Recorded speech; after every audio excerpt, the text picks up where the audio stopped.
निवासी थे जहाँ के आर्य थे। आर्य भी मध्य एशिया के ही निवासी थे। शक वंश का सबसे योग्य शासक रुद्रदामन हुआ और कुषाणों का मूल निवास स्थान चीनी तुर्कमेनिस्तान था।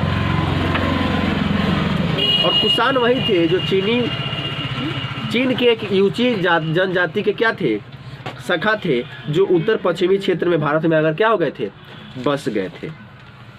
कुजुल कादाफिस लगभग 15 ईस्वी पूर्व तक 1500 ईस्वी पूर्व मतलब 15 ईस्वी तक अपना क्या किया, शासन किया। ये कुजुब कादाफिस की मृत्यु के बाद उसका उत्तराधिकारी विम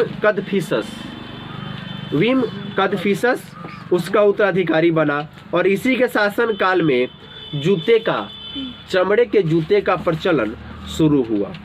कुषाण वंश का सबसे योग्य और शक्तिशाली शासक के रूप में कनिष्क 78 ईस्वी पूर्व में 78 ईस्वी में राज सिंहासन पर बैठा। शक संवत का प्रारंभ कनिष्क के द्वारा ही 78 ईस्वी में किया गया। कनिष्क की राजधानी पुरुषपुर, पेशावर, वर्तमान में पाकिस्तान में। कनिष्क ने कश्मीर में कनिष्कपुर नगर की स्थापना की। कनिष्क बौद्ध धर्म का अनुयायी था।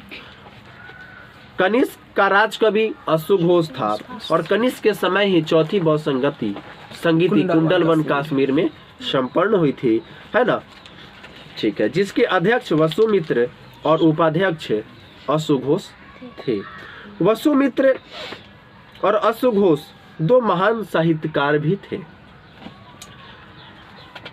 चरक कनिष्क का राजवैद्य था और कनिष्क के प्रमुख दरबारियों में चरक के अलावा वसुमित्र, अश्वघोष, नागार्जुन और संगरक्ष था। चरक संहिता की रचना चरक ने की, जो चिकित्सा के ऊपर लिखी गई पुस्तक है। नागार्जुन को भारत का आइंस्टीन के नाम से जाना जाता है, जो एक प्रमुख दार्शनिक और वैज्ञानिक भी था। नागार्जुन ने माध्यमिक सूत्र नामक पुस्तक की रचना की। यहाँ पे दो शैलियाँ उभर की आई। गंधार शैली के बारे में ऐसा कहा जाता है कि ये बहुत